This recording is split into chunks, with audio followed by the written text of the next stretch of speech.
plants that have survived for millennia. And instead of bringing in ornamentals, we use endemic species plants. In our sustainable tourism certification, you have to have at least 80% of the plants in your property that you planted being endemic. Obviously, if you have 500 hectares of land where volunteers have grown, that's not applicable. But if you have gardens around your hotel where you've planted, then you have to have 80%, 85% endemic species.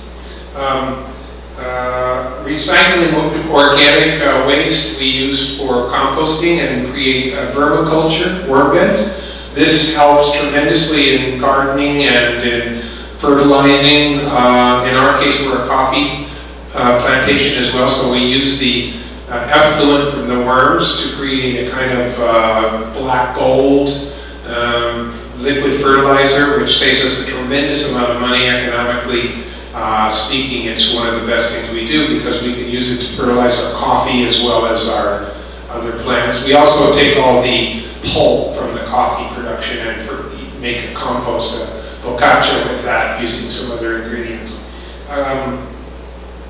You know, the agro-ecotourism sector is growing quite large, it's growing quickly and efficiently in Costa Rica and other countries, where the culture is no longer just considered the art and language and architecture. It's also considered what they have been doing to sustain their culture for so many years.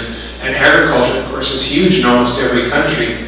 And in Costa Rica, coffee is a major economical product for the country and has been going on for several hundred years. And so we tie that into the cultural experience, the tourist experience, and have coffee tours, which has been incredibly beneficial financially for us over the past many years. We hire local employees. As I mentioned earlier, they tend to stay longer. They're prouder of their community. They're aware of what's going on and what the pitfalls are. If there's strikes or shutdowns of transportation or other problems, it doesn't usually impede their getting to work. They're also very proud of being storytellers and thus interpretive guides for your guests if you have hotel. So this saves you a lot of money, not only in terms of lost days of not working, but also turnover of training new employees. And also all the money that you pay in terms of your salaries, etc., go into back into the community, because after they're paid and when they get their money, they go back and buy things in the community, their food, their clothing, etc. The elimination of small products, plastic products, cardboard, things like that. Part of our CSD requirement is that you buy things in bulk whenever possible. So you'll see, in even the most deluxe hotels in Costa Rica, you'll see dispensers of shampoo, conditioner, and soap in the rooms, because this not only is economically very positive for us because you pay a lot less for buying these products in bulk, you also are not creating the garbage, which on an environmental level is extraordinarily important, but it's also important on an economic level because you don't have to transport that stuff out and try to recycle it or have to store it or many other things like that. We, as Kelly touched upon, we reduce our water, electricity, and gas. This is an important issue. Obviously, any businessman, woman, company is going to want to reduce the cost of doing business. And electricity, gas, and water are always big ones. So if you begin and implement a series of reduction of use of water, of gas and electricity through solar panels for heating water, through good policies about turning off electric lights, low watt bulbs, etc., you'll create a much better bottom line for your business. The carbon minimization, that's also an added value, besides the fact that you're doing some good conservation work by eliminating carbon and global warming. So by using your vehicles less, trying to buy locally so you're not transporting things across long distances when you're doing construction, and try not to import materials but to use the ones that are locally available. Political alliances, very important. you need to establish a kind of relationship with the political forces in your country, starting at your local community level and moving up, where you show that you have something that they can operate or use as a model or a supporting device for what their platform is. Usually that starts at the local level, where you go to the council or the municipality or the mayor and say, we'd like to help with the school children by giving them our leftover food for lunches and put it into a soup kitchen for the kids who don't have any money, for instance. This looks good on the mayor's spreadsheet, and they will talk about it. Well, here in our community, we've managed an alliance with a hotel such and such, who are now feeding 14 school children a day. These are political favors that you can create, which also does a lot of good. And then later you can take advantage of these political favors by asking them to make a meeting with a local senator, or by getting you into a committee where you can show them a presentation about why things should be such and such a way. This is really important for small businesses who are involved in sustainability, to take advantage of the political arena and to start talking about sustainability as a good business platform. Travelers Philanthropy. This is something that's been growing largely over the last 15 years. One of the first people that I knew who really used it effectively was Karen Lewis from La Barrios, who, with funding from her guests in Puerto Jimenez in Costa Rica, built in the early 90s schools, employee housing, soup kitchens, and created a supply chain that was based on her guests donating actively and passively to these funds. In my hotel, 5% of all the bar and restaurant net income goes into a fund which we then delegate for use in our community. One of the big errors that we made during the early years of our hotel was that we created this fund, and we're very happy to do so, and we announced it on the menus in our restaurant, which we never had a complaint. Guests always were fascinated. In some cases actually wrote checks for more to help.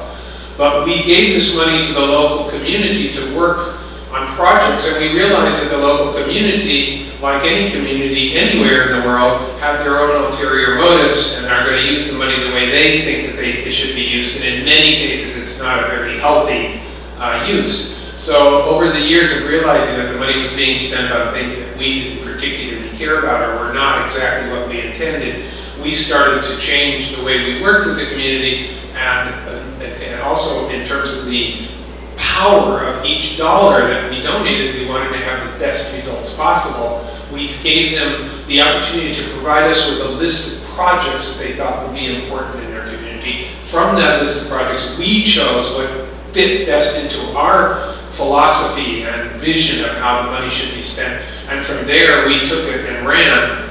And in the case of a local school, we realized that that's the best spent money. So not only did we help the school build schoolrooms for mentally challenged children or learning disabilities, we also built libraries, put books in there, sustainable gardens, built greenhouses, computer rooms, etc., all with money that we earned from.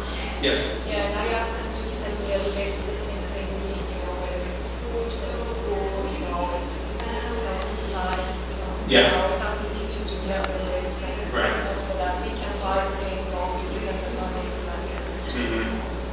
Yes, it's good. It's also much more effective on a financial level, whether you're a hotel or an NGO or you're the director of a national park or whatever, that the money be directed from the source. So if you're going to build a schoolroom for academically challenged children, which we did too, instead of giving them the money to build these schoolrooms, we designed the schoolrooms and we hired the contractors to do it.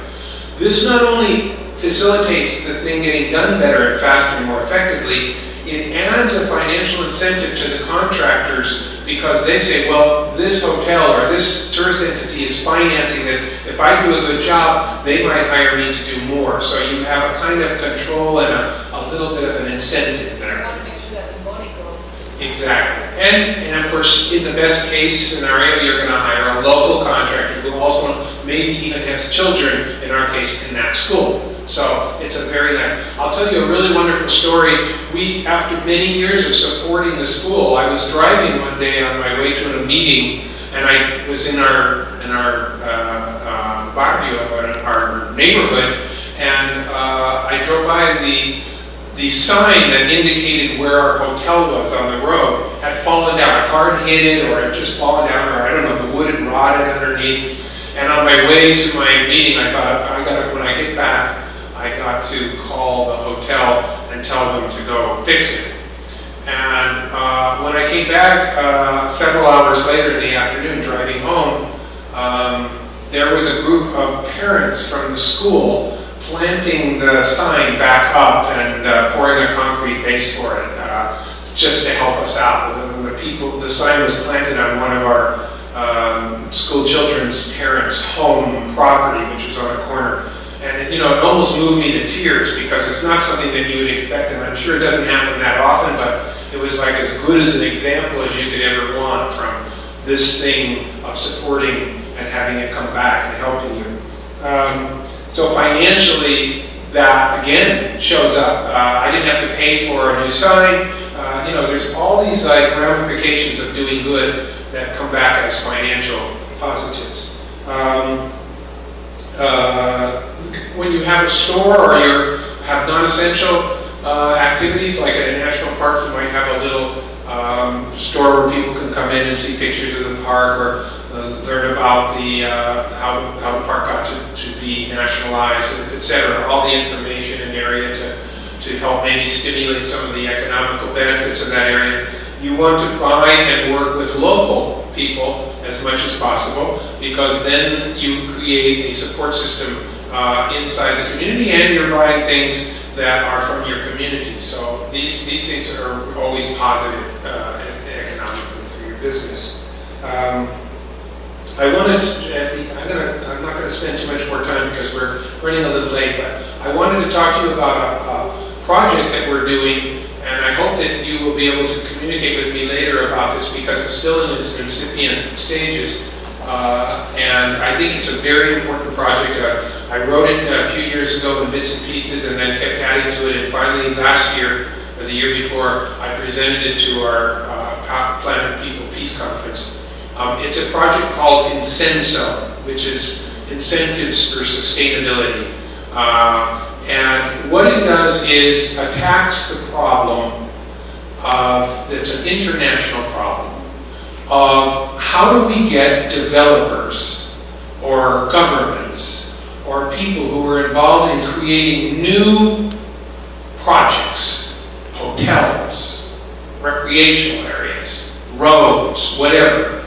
How do we get these people to take on a philosophy of sustainability? You can talk all day to them about it, and I'm sure if they're good people, they'll listen with a very nice look on their face, but they're not going to change anything, because their bottom line is money. And if you have a hotel, for instance, and I'm talking about this only because I have more knowledge about hotel business than anything else, if you take a hotel that you're going to build on the beach in a nice area in Costa Rica, you're talking about $10 million, sometimes $20 million when you're done, to get it all done and to get it built, infrastructure and everything else. If you're a developer who has bought a very expensive piece of beach property and wants to build a hotel that's functional, you're obviously going to be working with a business plan and a feasibility study. And that's going to tell you that you're going to have to pay X amount of dollars over X amount of time to build this and get it into operation. What are the things that are the most problematical for these developers? I'll tell you what they are. One is, almost every developer in the world who builds something of mega proportions in terms of money, and when we talk over a few $1 million, we're talking mega, do not use their own money. They use what we call OPM, other people's money. And usually OPM comes from a combination of investors, small and large, and banks. When you borrow $10 million and it sits in the bank, or it's in escrow, or it's promised, it's money generally that's not earning interest for the company. It's money that has to be available as liquid. So what happens? For a $10 million project, you're talking about maybe $500,000 to $800,000 a year in lost interest for that money. So we're talking about, we can talk about maybe $750,000 $75,000 a month in some cases or more that you're losing in just having that money in a bond in a bank earning money. That's not coming in. So if you're an investor, what's essential to you is getting this thing built as quickly as possible and get it into operations immediately so you can start earning money and create a cash flow. Cash flow is the #1 most important aspect of the financial product of any construction of a tourist entity. So what we're doing in Incenso is saying, okay, understanding how important it is for a developer to be able to get into operation as quickly as possible and not have this money sitting in the bank and not earning for them, actually losing for them. We're going to say to them, what are your major impediments to speeding this process up? Well, we know particularly if you're in a third world country or a developing country, bureaucracy is the #1 enemy of tourism. And if you have to wait for a permit in Costa Rica, you can build a septic tank, which is allowed in some cases for your business. The permits for that will probably take around 2 to 3 months. If you want to put in a treatment plant, which is a much more sustainable way of doing waste management, that could take you 6 to 8 months. So in our project, Incenso, what we're offering is this. We're offering what we call fast-track permits. Sorry. You are on the freeway in Los Angeles and you have 3 or 4 people in your car, you can get in the left lane and drive, even if it's bumper-to-bumper traffic, at a very reasonable pace, because that lane is express, open, and only people who are 3 or 4 passengers can go in it. And so people start to think, I need to get to work or back home from work, I'm going to pick up 3 or 4 people. So using that idea of express lane, we're going to be offering permits with the acknowledgement and alliance with the government that's going to be in the fast lane, the express lane. But we're going to tell these companies, if you fulfill X, Y, Z requirements, solar panels, cabling for electricity underground, low impact light bulbs, wastewater treatment plants, and a series of very easy things that all of which pay themselves back after a short period of time, 3 to 5 years. We will not only give you a fast track permit, which will get your construction on track in half the time, we're also going to offer you bank loans once you've shown that it's part of your business plan of whatever the bank, 0.5%, 1/4% less for that construction loan to continue your work. And we're going to work with the Ministry of Taxes of the Finance Ministry and say, you're going to be able to deduct all of that extra investment that you made, because investing in these green technologies is often more than it is to do a conventional investment, even though it pays itself off. So the whole idea here is if you want to stimulate the economy of your project, no matter what it is, you need to find financial incentives to get people on the bus. And once they're on the bus, they can't really get off, because that becomes part of their value added of their business. So this is the way in which I think economically you can really take advantage of sustainability. But of course it requires a good conversation with all people involved, but it's always win-win. So that's my little economic presentation today. I hope this has been helpful to you in some ways, and we can always discuss more about this later if you want some more ideas or want to give me some. I'm always open. Thank you. Yes? So is your the project written up? Yes, it's written up in its beginning form, which is basically an explanatory format. But what I would like to do is get some more financial data, like Excel sheets, and just go through them and do comparisons. comparative stuff so you can show how beneficial it would be. But it's in its beginning stage, which is, 5 or 6 pages. And I think for those that are doing tour operations, might find another example in Australia where they're doing, they have Eco Australia, so any certified operator can go into a national park and not go through the several layers of bureaucracy to actually get a permit to operate a tourism enterprise in a national park. With that certification, with their following these guidelines, they almost get an automatic ticket in. So that is another incentive at a different scale. So there are good, I think a good book would be financial incentives for sustainable tourism.